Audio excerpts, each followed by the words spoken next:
Welcome back, fabulous artists. Today we are going to be adding patterns to our Romero Brito pumpkins. A pattern is something that repeats over and over in a space to make a design. So I need to come up with a whole bunch of patterns to fill in this picture. Now I have 1, 2, 3, 4, 5, 6, 7, 8, 9, 10 segments on my pumpkins. I need to think of at least 5 different patterns to fill in my space. I don't want to repeat the same pattern over and over and over. I want a bunch of different ones. So let's start in the middle here. I think I want some kind of pattern with line. I'm going to draw a zigzag line just in one segment, one little part of my pumpkin. I don't want my line to go all the way across. We're going to stay in this shape right here. And if I'm making a pattern repeats. So I'm going to do this line again. And I'm going to try and follow kind of the shape that I made already. And if it's a pattern, it keeps on going until I fill in the whole space.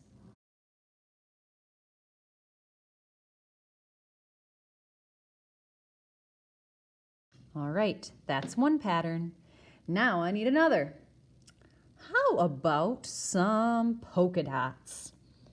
I'm going to stick in this shape right here, and I'm going to do my polka dots. Now when I do my polka dots, I think I kind of want to make it look like my dots are going out of my space. So I might just do like a half circle here, but I could also do some full circles for my polka dots.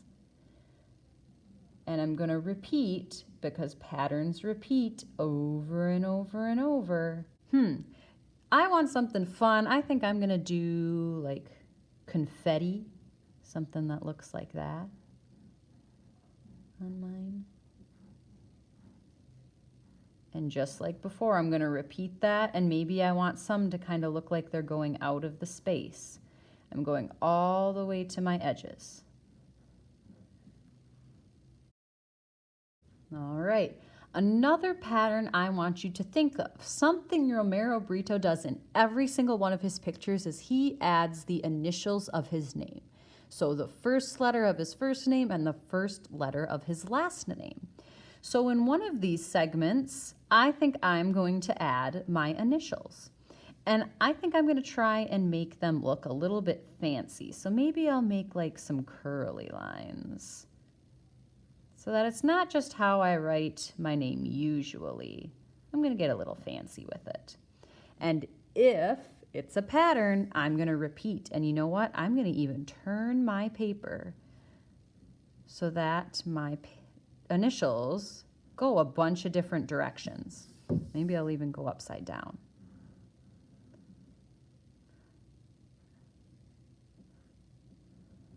Right, and I filled in the space. Oh, it looks like I could fit one more down here, so I'm going to do it small. See how I noticed? Oh, there was a little bit more space. I need to come up with one more pattern for this pumpkin. Maybe I'll do some stripes on mine. I'm going to go a little bit diagonal. Making sure that my lines touch the edges here, the lines that I already have. I don't want a stripe that's just sitting in the middle here. It should go all the way to the edges and fill the space.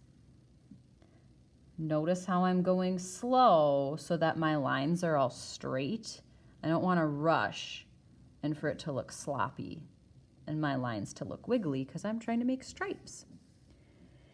Now on my second pumpkin, I can repeat some of the patterns that I did already because I asked you to come up with at least 5. Now, at least means I could do more than 5. So if I can think of another pattern to add to my pumpkin here, I could do that.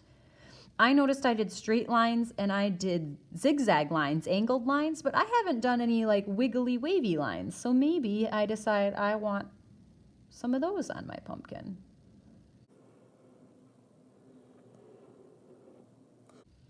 I'm going to continue to work until I fill in all the rest of my pumpkins with patterns.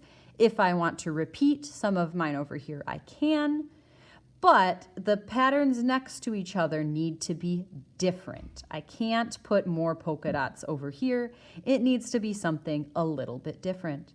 I'm going to work until it's all filled up. Now that my pumpkins are done, I also need some patterns in the background. Background is the part that's behind our pumpkins. The pumpkins are in the foreground, which means they're closer to me. I want you to divide your background up into maybe 3 or 4 parts. So I'm going to do a straight line here, and I've got a space right here. And you know what? Maybe I'll do a line here. So this is all one space, and then maybe one here. So I've got 1 space, 2 space, 3 spaces. Now in the background, I need to come up with even more patterns. And because pumpkins are usually outside, I kind of want to make my patterns look a little bit nature-y. So I'm going to think of something that reminds me of nature, or maybe even fall, that I could put in my background. Something that reminds me of fall are leaves. So I'm going to make a leaf pattern in my background. Making sure I'm going to change my direction with my leaves so that it looks like they're falling. Because when I think of fall, I think of leaves falling off of the trees.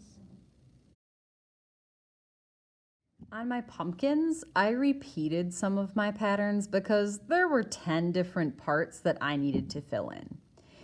The background is only 3 parts, so I do want you to come up with 3 different patterns. Don't repeat your patterns in the background. See if you can come up with something new.